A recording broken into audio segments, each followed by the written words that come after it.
Will be televised.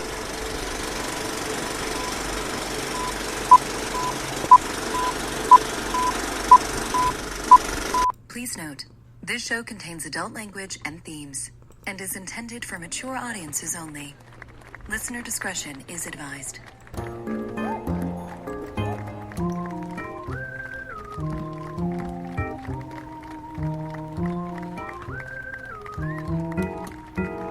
Dearly beloved, we are gathered here today to get through this thing called life.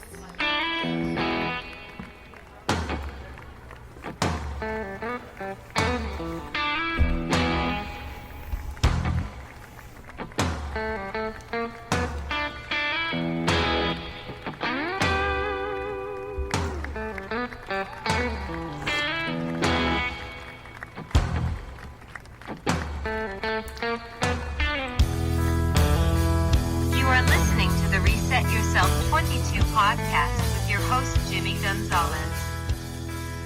Good morning, good afternoon, and good evening. Wherever you are on this beautiful planet, I'm on currently many different platforms. The oddest places like United Arab Emirates and India, Stockholm, Australia.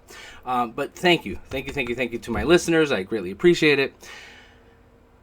As she said, my name is Jimmy Gonzalez, and this is the Reset Yourself 22 podcast, year 5. Year 5, episode 240. Thank you to everybody who leaves comments, who sends me ideas, who talks about their inspirations, their life, their goals. For those especially that share with others, that feel that some of these themes, these topics would work best for others, thank you. But now today I want to talk about something that at first sounds like a very simple question. But I don't think it is. In fact, I think if you answer it truthfully, it might make you a little uncomfortable. And maybe that's a good thing. Because the question is, what are you pretending you don't already know? What are you pretending you don't already know? Think about that for a second, or a few. Because there are absolutely times in life when we genuinely don't know what to do. We don't know whether to take the job or turn it down, whether we should stay in a relationship or leave. We don't know whether to move, start over, take the risk, make the investment, to forgive somebody, to confront somebody, or sometimes to just walk away. Sometimes life puts us in situations where there isn't a clear answer. And anybody who tells you otherwise is bullshit. Sometimes you can do everything right and still not know what direction to go in. Isn't that crazy? But then there's the other kind of I don't know, and that's the one I want to talk about today. It's the I don't know we use when somewhere deep inside ourselves we actually do know. We just don't particularly like the answer. Sometimes when we say I don't know what to do, what we really mean is I know what I need to do, but I don't want to do it. That's a complete different problem. Maybe the answer is currently inconvenient.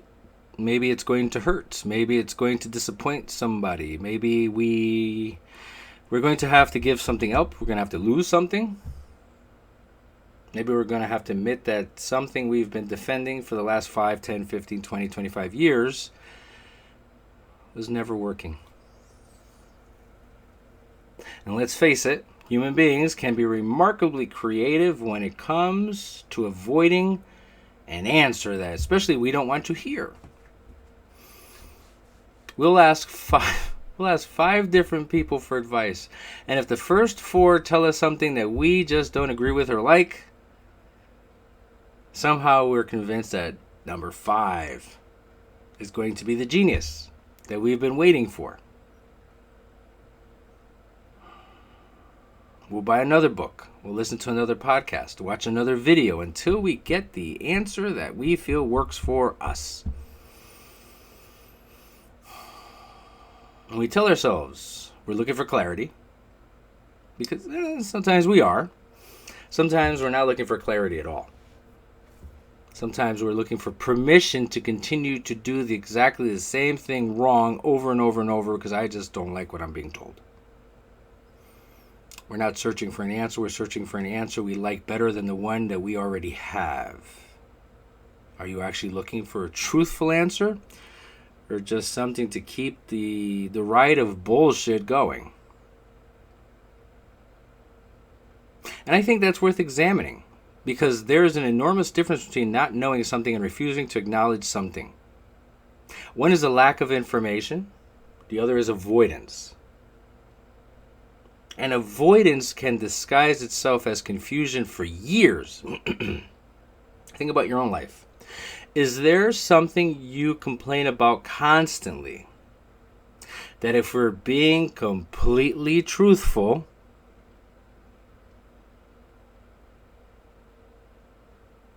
you already know that you're actually the one contributing to the problem?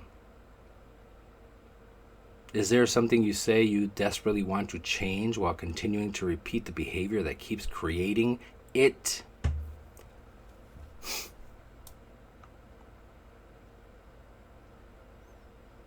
Maybe you're constantly stressed out about money, but you damn well know that some of that money is going. Maybe you complain about never having enough time, but your phone can produce a weekly screen time report that would make you want to throw the thing into the lake when you realize how much time you spend scrolling. But you don't have time. See, but in your mind, well, scrolling is what I do. Jimmy, obviously I have to scroll. You know. Maybe you keep saying you want to feel better physically, but you're waiting to feel motivated because you start taking care of yourself. But then you go to the gym, and all of a sudden after 15 minutes you're like, I'm tired, I'm hot. So how bad do you want to work on yourself physically? I mean, think about it. You wouldn't even have to go to the gym at least twice a week for forever. You want to lose 10 pounds? Weigh yourself. Find out how much you weigh. This isn't about judging yourself or feeling embarrassed. Embarrassed about what? You ate, you gained weight. Who cares? You want to lose 10 pounds? You want to lose 20? Whatever. Now what you do is you hold yourself accountable, and then you start going to the gym. And I'm not even saying the gym is the answer. For some people, it's not. Because it is a balance of eating right and losing weight. It's not just going to the gym and you're going to lose weight. And it's not just eating right and you're going to lose weight. And it's not just take a magic pill like they're promoting now, which actually, in the long run, doesn't work. It's not worth it. Learn to eat again. Learn to take care of yourself again. That's pretty much it. And you will keep the weight off forever.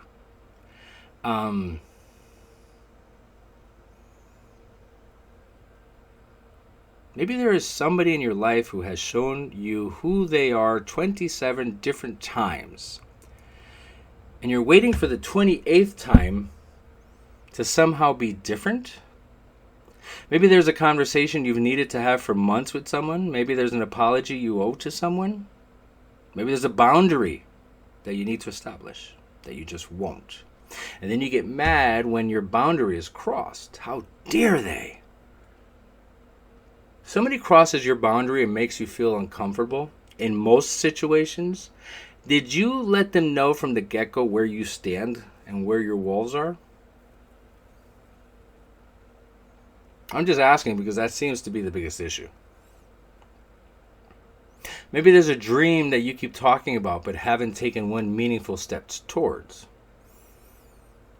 And that's actually a funny thing. It's like, oh, I really want a new car, or I want a better job, I want more money, I want a better relationship. I want to start this. I want to start a business. I want to do this. I want to do that. Don't ask me that, because I'm the voice of logic. I'm just like, okay, so you want to go back to school. Cool. For what exactly? Well,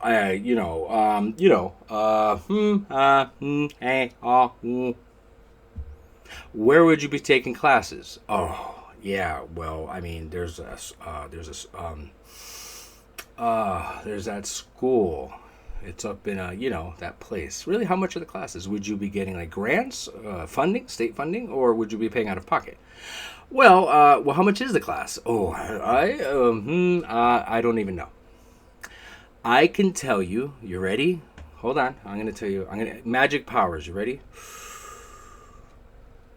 It's not gonna happen at all. Jimmy, how do you know? Because you have to take the first step with whatever it is. You want to go back to school? Which school? What class? How much? How much time is it? What's involved? What are the cons? Not just Jimmy, if I go to this school, I'm going to walk away making $1 million. Okay, so what are the cons? What are the cons to the school? It's far away. What are the cons to the school? I'll be paying it for fucking 4 years. What are the cons to the job? Well, I mean, like I love when people become culinary chefs and then realize that most of the time they're working at restaurants at night. And it's like, and again, I have a friend who became a chef and ended up working for like Hewlett Packard's cafeteria during the day, making big bucks. But still, see, he found his way in. So, he wasn't one of those people that just give up immediately. He found out that, but he knew that most of the time, when do people go eat dinner? At night. So chances are, if you're starting off in the culinary field, you're probably going to be working nights and weekends. So if you're going into a field realizing that you never plan on working nights and weekends, that's a problem. So I would think before I enrolled. Again, everybody looks at the pros. Every job makes so much money. Oh, I'm going to do this and make money. I'm going to do that. I'm going to make money. What are the negative aspects of this? Because that's going to be what's going to take you down while you're in it. I didn't know. I never really thought of this. I never really thought of. You already knew. You already knew. You see, if you think it through, that changes the conversation.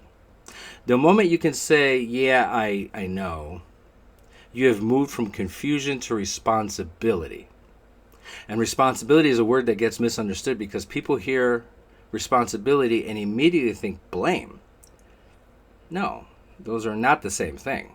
And anyway, you can be responsible for what happens next without being responsible for what happened before. Somebody can hurt you, and that can be entirely their fault. Somebody can betray you. Somebody can leave you. You can lose a job because a company just closes. You can find yourself dealing with circumstances that you've never asked for and never deserved. Life does not distribute hardship according to who earned it. Sometimes terrible things happen to wonderful people.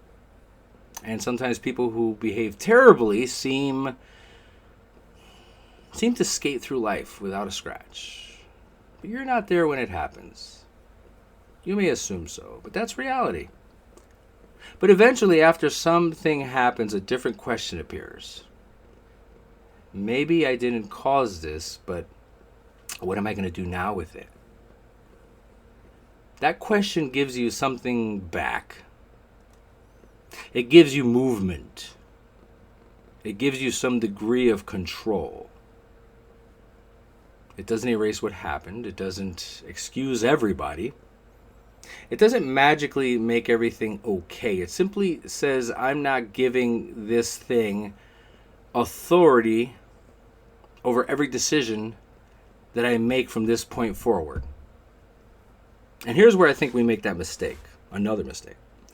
Once we finally recognize something that needs to change, we immediately want to fix everything.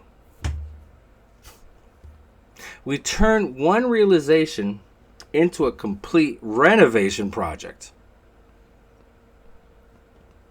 tomorrow morning we're going to wake up at 5 o'clock, meditate, exercise, drink 8 gallons of water, learn Spanish, organize the garage, repair every relationship we've ever had, save for retirement, lose 30 pounds, start a business, and apparently become a completely different human being before lunch.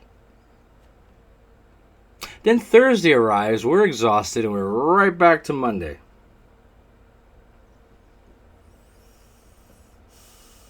You see, maybe change doesn't work that way. Maybe you're not supposed to fix your entire life tomorrow. Maybe you're supposed to identify one thing that you know isn't working and stop walking past it. One thing. One thing.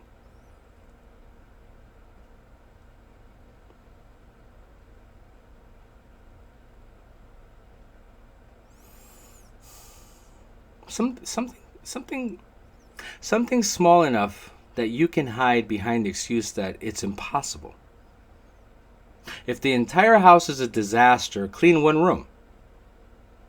If one room feels overwhelming, clean one corner.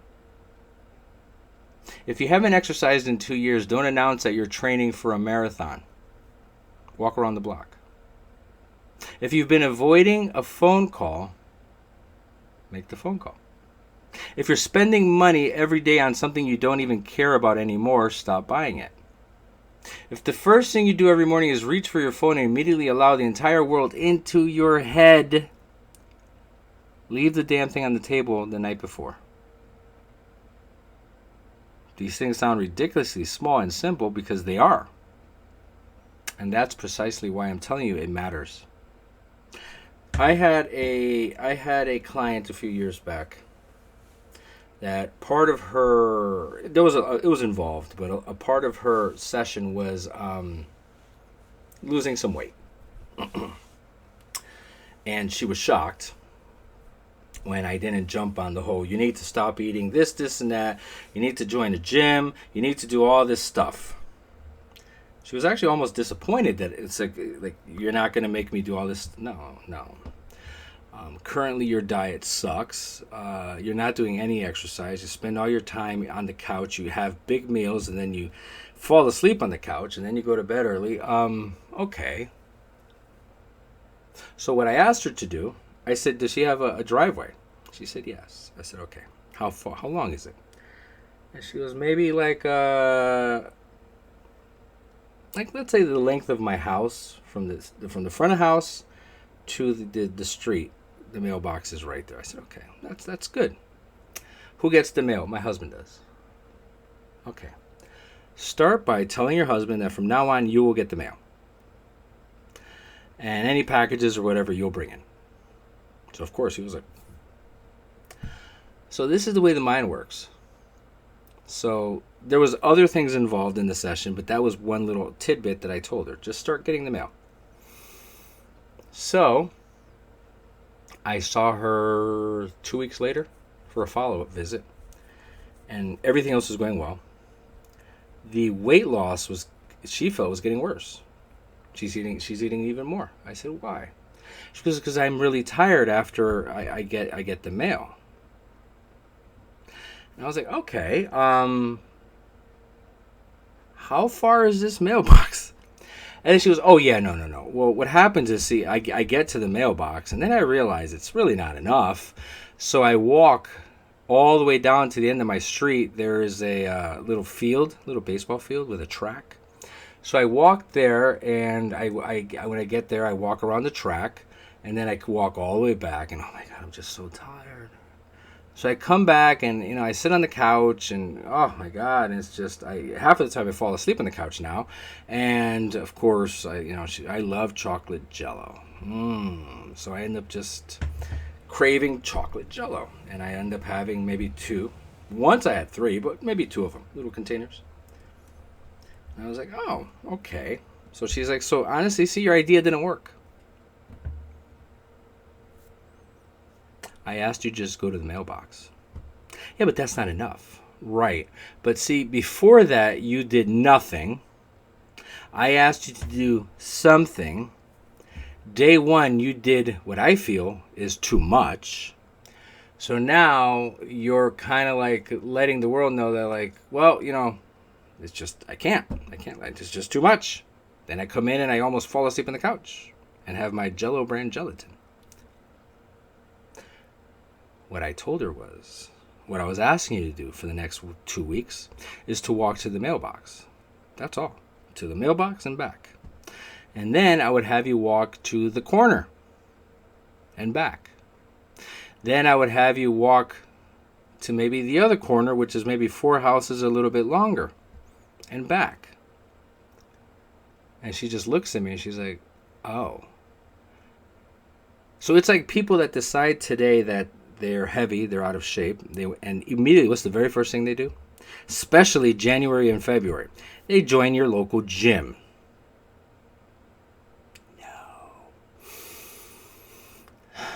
No. You don't, when a baby is born, they're not placed on the floor and they start running marathons. It doesn't happen. Imagine what would happen.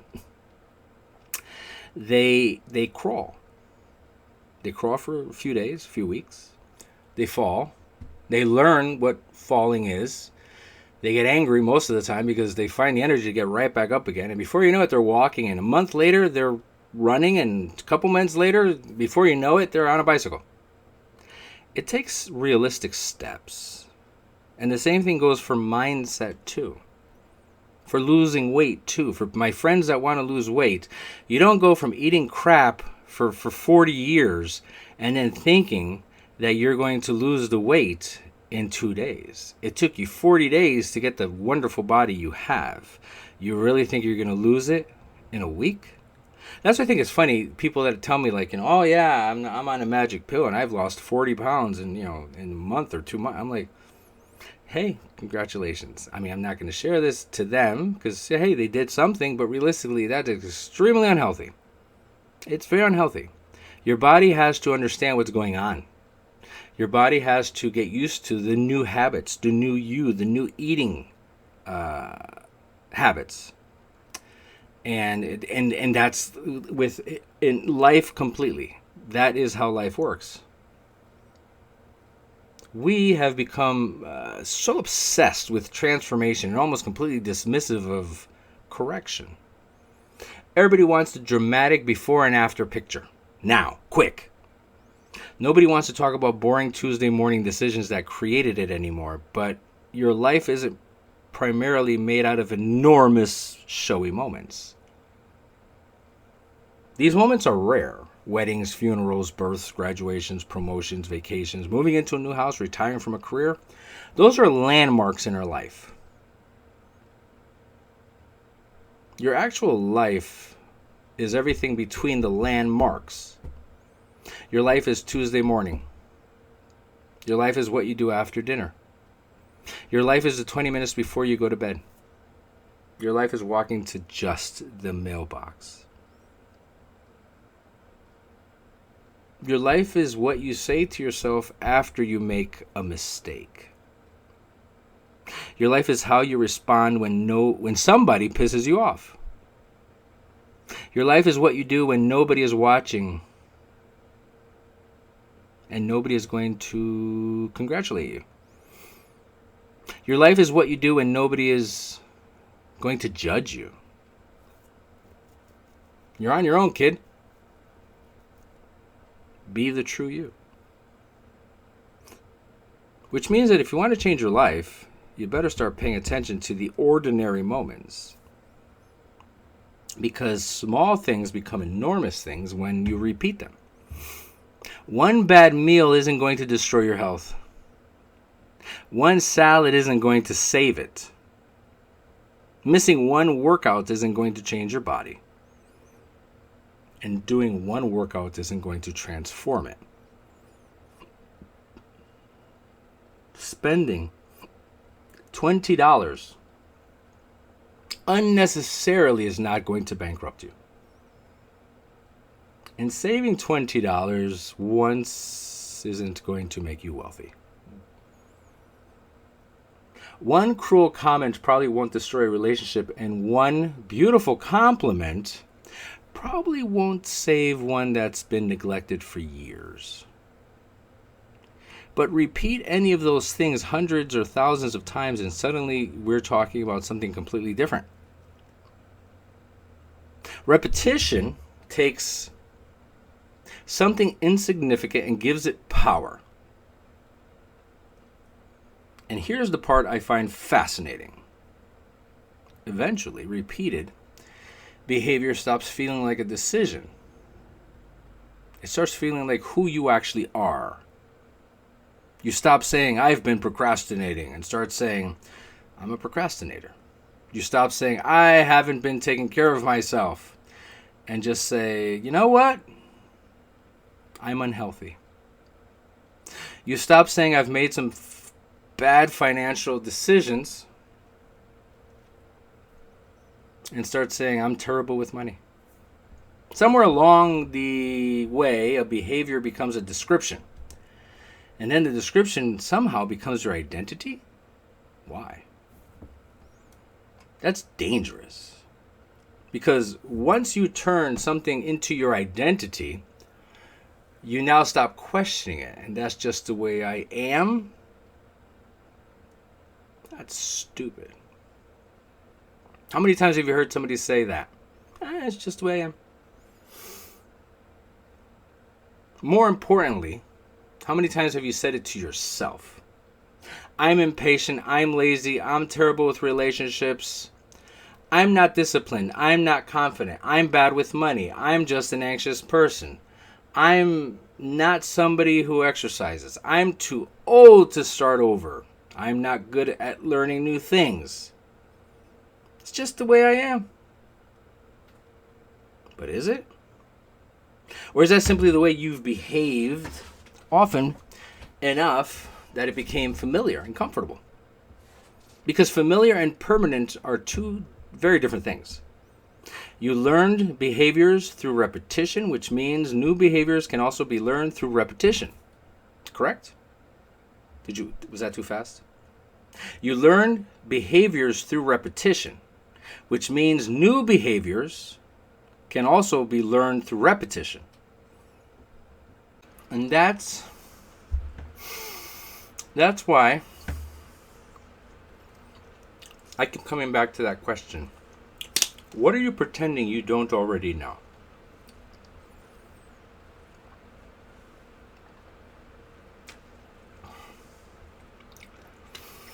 I don't expect you... Hold on. I don't expect you to stand in front of a mirror and start doing the whole, I'm a millionaire, I'm successful, I'm this, I'm that, while you're still doubting yourself, while you're still not sure of yourself, while you still don't believe in yourself. It's like, I'm a millionaire, while you keep checking your account and seeing that it's overdrawn. That's not mindset. That's lying to yourself with enthusiasm. Real change isn't pretending it doesn't really exist. It's looking directly at reality and deciding that your current behavior doesn't have to be your permanent behavior. And that's why I keep coming back to that question. Because somewhere inside that question may be one of the smallest doors that you've ever seen. And behind it could be an entirely different direction for your life. Not because answering the question magically changes anything, but because an honest answer removes the hiding place. Once you recognize what you're doing, you can choose whether to continue doing it. And sometimes you choose to continue. Let's be honest about that too. There are things that we know aren't particularly good for us that we're simply not ready to give up. And you know what? That's fine. At least tell yourself that's the truth. Stop saying you can't change it when what you really mean is you don't want to change it. There's actually something powerful about saying that out loud, because now you're making a choice instead of pretending you don't have one, because you always do. And choices can eventually be changed. Maybe that's where resetting yourself finally begins. Not with some gigantic declaration that tomorrow you're going to become a different person. Not with shame. Not with punishment. Not with beating yourself over the head with every mistake that you've ever made. Maybe it begins with becoming curious enough and courageous enough to stop, to notice one thing you've been pretending not to notice. Then instead of asking, how do I change my whole life, you ask, what's the smallest honest thing that I can do about this today to make changes towards my future?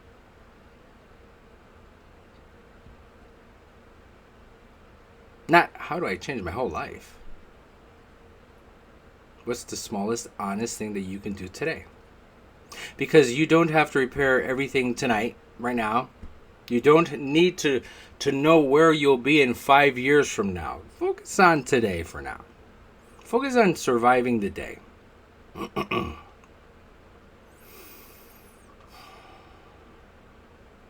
Hell, most of us have had 5-year plans that lasted about 5 weeks before life walked through the door and rearranged the furniture. You only need to recognize what's directly in front of you and decide whether you're going to keep walking past it. And I want you to think about something else. There may have been a time when the behavior that's hurting you now actually helped you. Maybe withdrawing protected you when you were younger. Maybe keeping everybody happy kept the peace in your family. Maybe never asking for help made you feel independent.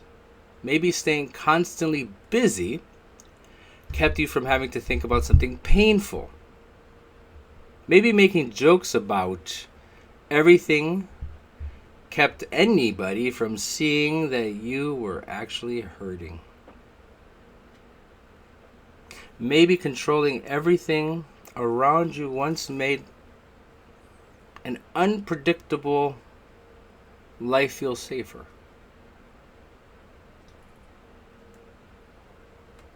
Human beings are incredibly adaptive. We learn how to survive the environment we're in. But sometimes, we carry survival strategies into places where we no longer need them.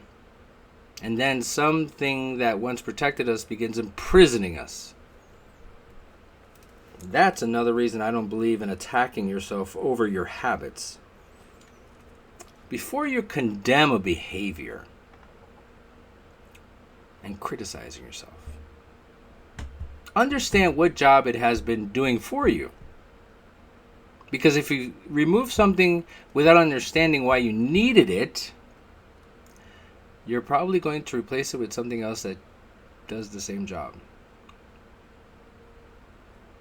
That means honesty has to go deeper in saying, I need to stop doing this. Ask yourself why you're doing it in the first place. What does it give you? What does it protect you from? What feeling disappears temporarily when you do it? What conversation don't you have to have? What risk don't you have to take? What possibility of failure do you avoid? What responsibility can you postpone? Sometimes the behavior isn't the real problem. Sometimes it's the painkiller that you've been using for the problem. And if that's true, simply ripping away the painkiller without addressing the wound underneath it isn't going to get you very far. This is where the conversation becomes less about motivation and more about awareness. You can't change something you can't see. And you certainly can't change something you're determined not to see. But once you see it clearly, something interesting happens. You begin catching yourself earlier. Maybe before you realized what you were doing 6 months later. Then you start noticing it a month later. Then a week later. Eventually you catch yourself while you're doing it. And one day, if you keep paying attention, you catch yourself just before you do it. And you stop. At that moment. That tiny little space between the urge and the action is where your power starts coming back. Because now there is a choice. Where there used to be an automatic reaction. And maybe that's what real progress looks like. Not perfection. Not never screwing up again. Not becoming some enlightened human being who floats through life completely unaffected by fear and anger, insecurity, or temptation. You're still going to have bad days. You're still going to make mistakes. You're still going to occasionally know better and do the stupid thing anyway. Welcome to being human. The goal isn't perfection. The goal is shortening the distance between losing yourself and finding yourself again. Maybe 10 years ago, something could knock you off course for 6 months. Today, it knocks you off for 6 days, maybe even 6 hours. That's progress. Maybe you still get angry, but now you don't let angry moments destroy an entire relationship. Maybe you still get discouraged, but you don't turn one disappointing afternoon into a declaration that your entire life is hopeless. Maybe you still fall into an old habit, but instead of saying, well, I screwed up, so I might as well give up, you recognize it, correct it, and keep moving. That's something that I used to love saying to people when they were like, oh, I'm having a really bad day. Are you having a bad day or a bad morning? In this morning that you're having so bad, was it an hour? Maybe it was the moment when you got out of bed or sitting having breakfast. You just had a shitty moment, a shitty thought. Was it really a bad day already? I mean, actually, the day is not even done. And it's 11 o'clock. We're meeting for an appointment, and you're telling me your day is your bad day. You know, oh, you still have time to go. Why would you condemn your day already? You see, not never screwing up again, not becoming some enlightened human being who floats through completely unaffected, like as I said, that's unrealistic. That's unrealistic. There is an enormous amount of freedom in learning how to correct yourself without condemning yourself or the day. Because condemnation keeps you staring at who you are. Correction asks you who you're going to be next. And every day, whether you realize it or not, you're answering that question. Not with what you say you want, not with what you put on a vision board, not with what you promise yourself at midnight on New Year's Eve. We all do that. You're answering it with what you repeatedly do. Your habits are casting votes for the person that you are becoming. Your habits. And no single vote decides the election, but keeping voting the same way long enough and eventually somebody will win. So maybe tonight, instead of asking yourself some enormous question like, what am I supposed to do with my life? Ask something smaller and considerably more dangerous. What do I already know? Ask something smaller and considerably more dangerous. Then don't rush to answer it. Don't force it. Don't turn it into another quick assignment. Just get quiet enough to hear yourself without immediately arguing back. Because you might discover that the answer you've been searching for isn't hiding somewhere out in the world. It may have been sitting there quietly for a very long time. waiting for you to stop asking everybody else long enough to finally listen. You see, I think one of the reasons we avoid listening to ourselves is because once we hear the answer clearly, we become more responsible for what we do with it. Before that, we can hide behind uncertainty. We can say we're still figuring it out. We can tell ourselves we need more time. But once that little voice inside you says, you know exactly what this is, the game changes. And please don't misunderstand me when I say little voice. I'm not talking about some magical voice from the universe that's going to whisper tomorrow's lottery numbers into your ear. I'm talking about the part of you that recognizes patterns. The part of you that remembers what happened the last 12 times you made the same decision. The part that notices how you feel after spending time with certain people. The part that knows the difference between being tired and being miserable. The part that knows when you're making an excuse even while the excuse is coming out of your mouth. We have access to an enormous amount of information about ourselves, but information isn't particularly useful when we spend all of our energy trying to explain it away. And here's something else I've been thinking about.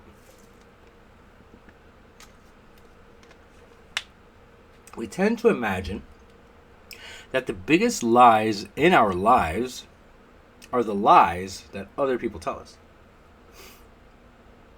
I personally am not sure that's completely true. I think some of the most expensive lies are the ones we tell ourselves because nobody is there to challenge them. I'll do it tomorrow. It's really not that bad. I can stop whenever I want. They'll change. Things will eventually work out for themselves. I can stop whenever I want.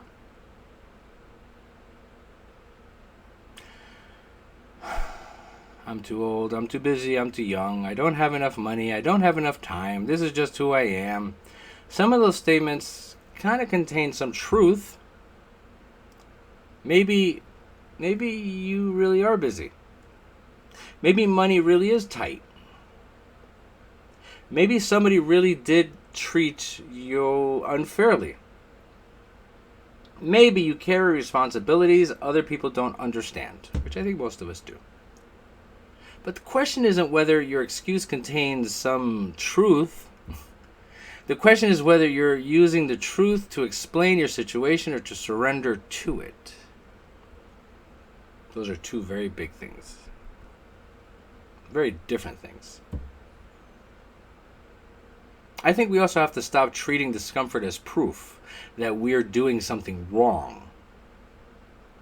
Sometimes discomfort is exactly what change feels like.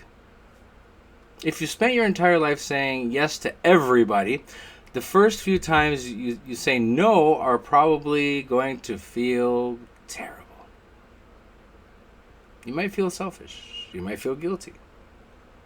Somebody may even accuse you of changing. And the funny thing is, they're absolutely right. You are changing. That's the whole damn point.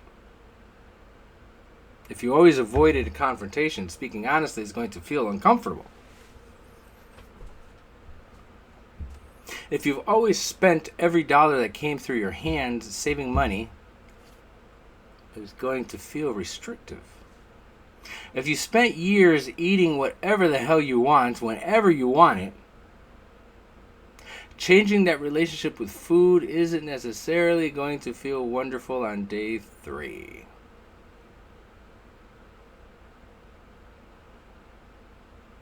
If you spent 20 years telling yourself you are incapable of whatever, taking the first step towards it might feel ridiculous. Your nervous system doesn't necessarily interpret unfamiliar as good or bad.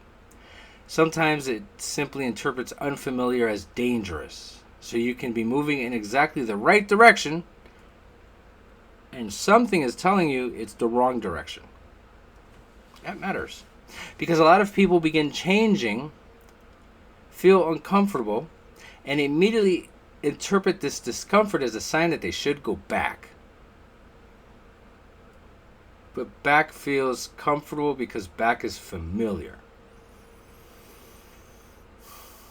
That old relationship, as negative as it was, as horrible as it was, as abusive as it may have been, felt familiar. The old excuses are familiar. It's what you know. The old version of you knows exactly how to survive those moments, and there is a strange comfort in knowing what tomorrow's misery is going to look like. At least you know the schedule. You've been through that rodeo many times. You know the characters, and you know your lines. You know the pain. Change takes away the script. Suddenly you don't exactly know what's going to happen. This is new now. These are new waters. Sometimes people will choose a familiar unhappiness over an unfamiliar possibility simply because they know how to function inside the unhappiness. Think about that. That doesn't make you weak. It makes them human. It makes you human. But understanding why you do something doesn't mean you have to continue doing it. And this is where I want you to become very careful about the story you tell yourself about your past. Your past should be information, not a prison sentence. What happened to you matters. How you grew up matters. The relationships you've experienced matter. The things people said to you does matter. The things you survived matter. All of those experiences shape the way you see yourself in the world around you. But shaped is not the same word as sentenced. You can understand why you became a certain way without deciding you have to remain that way. In fact, sometimes understanding the origin of a behavior is exactly what finally gives you permission to change it.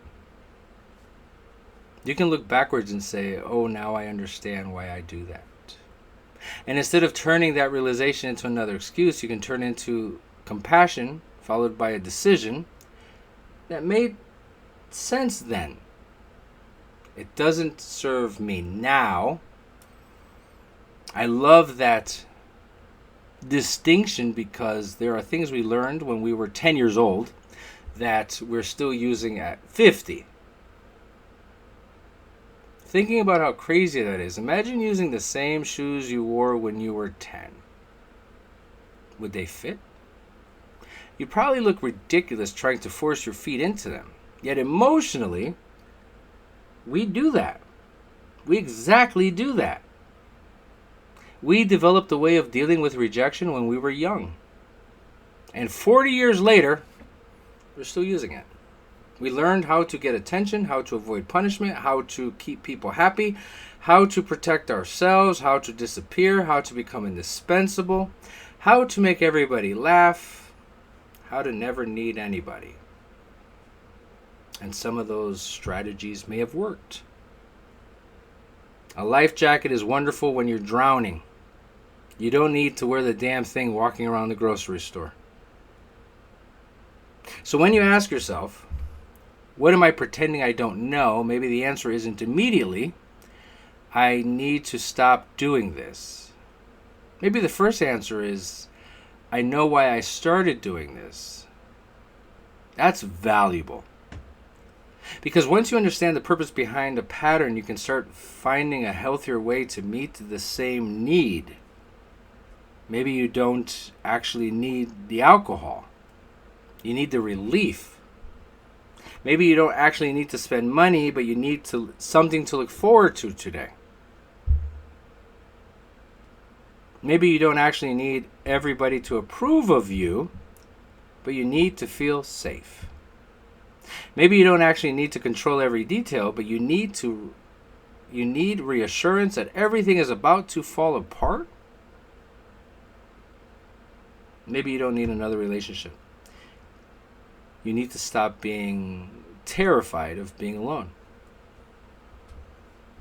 If you only attack the behavior without understanding the need underneath it, you're fighting the smoke instead of looking for the fire. And none of this does happen overnight. I wish it did. It would make for a hell of a podcast. Listen to this episode, wake up tomorrow completely healed. Send me a thank you note. Unfortunately, human beings don't work that way. We are repetitive creatures. We learned most of what we do through repetition. Think about that. And we generally change through repetition too. That's why I want you to stop dismissing small improvements simply because they don't feel dramatic enough. If yesterday you caught yourself after doing something destructive and today you caught yourself halfway through it, that's an improvement.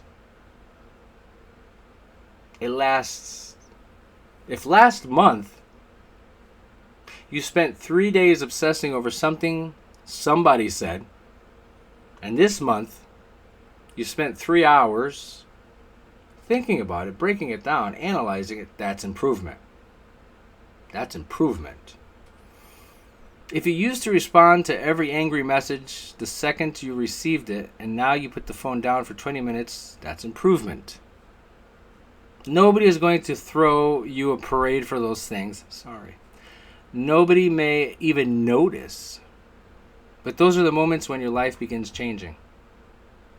The problem is that we've been trained to notice outcomes more than direction. We want to know, did I make it? Did I lose the weight? Did I get the job? Did the relationship work out? Did the business succeed? But sometimes a better question is simply, am I moving differently? Am I seeing things differently now? Because outcomes can take time. Direction can change this afternoon, but you still may have debt. But from this moment on, you're not creating more of it. You may still be struggling with your health, but you're treating your body differently starting today. You may still feel insecure, but you're no longer letting insecurity make every decision for you. You may still miss somebody in your life, but you've stopped calling the person who keeps hurting you. Nothing about those situations is finished. But everything about the direction has changed. And direction matters. Because your future isn't waiting somewhere fully informed for you to arrive and say, let's continue. No. You're participating in its construction every single day. Every choice doesn't determine your destiny. I think that's too dramatic. But choices accumulate. Habits accumulate. Conversations accumulate. The people you surround yourself with influence you. The things you repeatedly expose your body to influence you. The promises you keep to yourself influences you. The promises you repeatedly break to yourself influence you.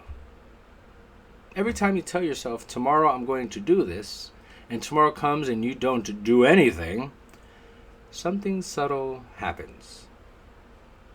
You teach yourself that your own word doesn't mean very much. You actually start doubting yourself.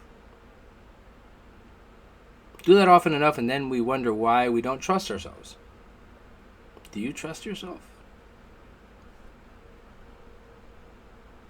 Maybe confidence isn't always about standing taller, speaking louder, or walking into a room believing that you are the greatest thing since sliced bread. Maybe some of the strongest confidence is simply knowing when I tell myself I'm going to do something, there's a pretty good chance I'm going to do it. That's self-trust. And self-trust isn't something you think your way into. You build evidence for it. If you promise yourself you'll walk for 10 minutes tomorrow and you walk for 10 minutes, that's evidence. If you tell yourself you won't answer that toxic message tonight and you don't, that's evidence. If you say you're going to put $50 into savings and you actually do it, that's evidence. Tiny evidence, yes. But remember what we said about repetition. Tiny things become very big things. So for example, if you cannot put money away, you can't save it. And I come to you and I said, you know what? I want you to put $1 a week away. You're going to say to me, but that's nothing. Okay. Well, in 52 weeks, it's $52. And if you want to keep adding and multiplying that up, go ahead. But it will add up to something better than zero. Zero.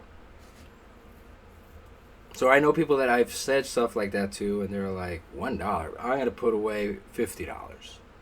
And then before you know it, they're putting away $100.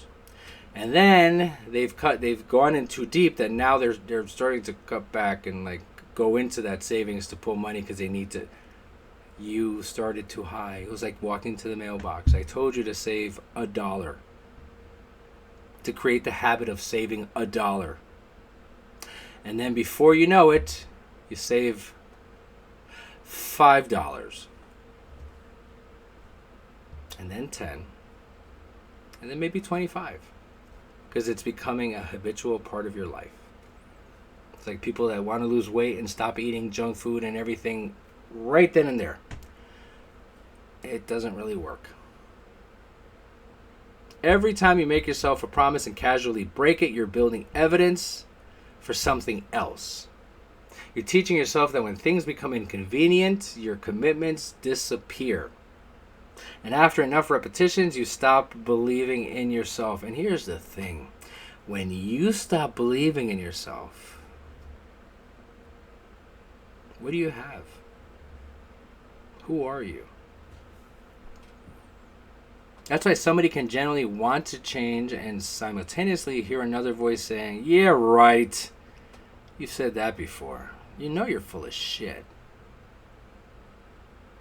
That voice isn't necessarily trying to sabotage you. It may simply be reporting the evidence that you have given it. So stop making enormous promises. Stop telling yourself you're going to become a completely different human being by next Monday. Maybe make a promise small enough that you can keep it. And then keep the damn thing. Let your brain see you follow through. Because there's something incredibly powerful about becoming a person you can depend on. We talk constantly about wanting trustworthy people in our lives. We want a partner we can trust. We want friends we can trust. We want coworkers we can trust. We want family we can trust. But how often do we ask ourselves, are we trustworthy? What do we bring to this table? Will we be a good friend? Don't trust yourself to leave when somebody repeatedly crosses the boundary you said mattered. Don't trust yourself. Do you trust yourself to take care of your body? Do you trust yourself with money? Do you trust yourself to have the difficult conversations instead of avoiding them for another year and then another year? Do you trust yourself to recover when something doesn't work? It's a different type of confidence. It isn't, I know everything will work out. Nobody can promise that. It's whatever happens, I trust myself to deal with what comes next.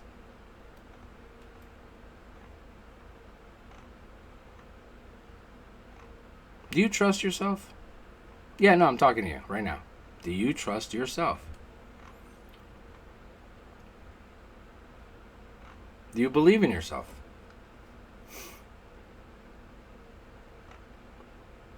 Do you forgive yourself?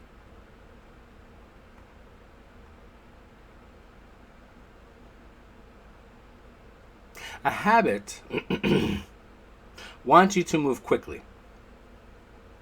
An emotional reaction wants you to move quickly. Anger says, send the message now. Fear says, get out now.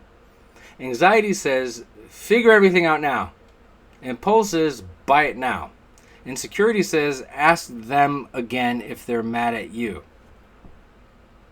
The old pattern wants speed because speed doesn't leave much room for choice or thinking. Sometimes the beginning of changing your life is nothing more glamorous than creating a pause. Wait 10 minutes. Don't send the message yet. Don't make the purchase yet. Don't answer the question yet. Don't say yes yet. Don't say no yet. Give yourself enough room for the automatic version of you to just stop driving. Because the goal isn't to never have an impulse. The goal is to never get angry. The goal is to never eliminate fear. Well, it isn't to eliminate fear. It's to think about it, to view it. Is it real? Is it something I must fear? Or am I just wasting my time, making my body actually very sick? You don't need to become a robot. The goal is to stop allowing every temporary emotion to receive permanent decision-making authority. Feelings are information. They're not always instructions. You can feel afraid and still move forward. You can feel angry and decide to not destroy something. You can feel lonely and decide to not to call somebody you know is wrong for you. You can feel unmotivated and still put your shoes on. You can feel insecure and still walk into the room. You can feel uncertain and still make the next reasonable decision. That may be one of the biggest shifts you can make. Stop waiting to feel differently before you behave differently.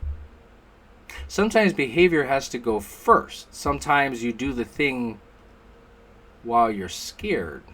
You take the walk while you're unmotivated. You make the call while you're uncomfortable. You set the boundary while your stomach is turning. You start before you feel ready. Because ready is another word we can hide behind for a very long time. And there are people listening to me right now who have been getting ready for years. Getting ready to start, getting ready to leave, getting ready to write, getting ready to apologize, getting ready to forgive, getting ready to take care of themselves. Getting ready to finally do the thing they talked about doing so many times that they ain't even tired of hearing themselves talk about it. They're just a walking broken record. Maybe you don't need to get any more ready. Maybe you're ready enough.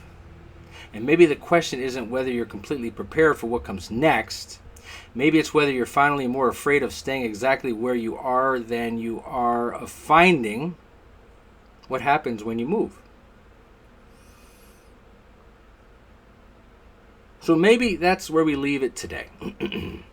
Stop waiting for the perfect answer, the perfect moment, or the perfect version of yourself to show up. Get quiet for a minute and ask yourself one honest question. What am I pretending I don't already know? Whatever answer comes back, don't judge it. Don't run from it. And don't try to fix your entire life within the next few hours. Just decide what the next honest move is and make it. Because sometimes resetting yourself isn't about discovering something new. Sometimes it's finally having the courage to act on what you've already known all along.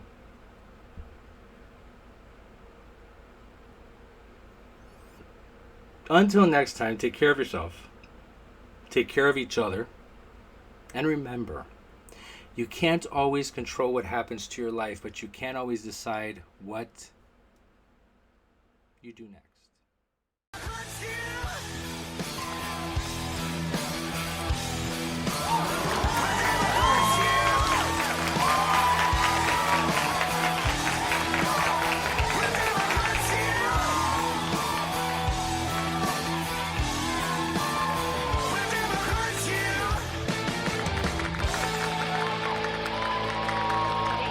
Brought to you by Noema, Hypnosis and Healing and the Mind's Eye Meditation, and dedicated to all those that get up every day and hustle and do all they can to make a difference in their lives and the lives of others.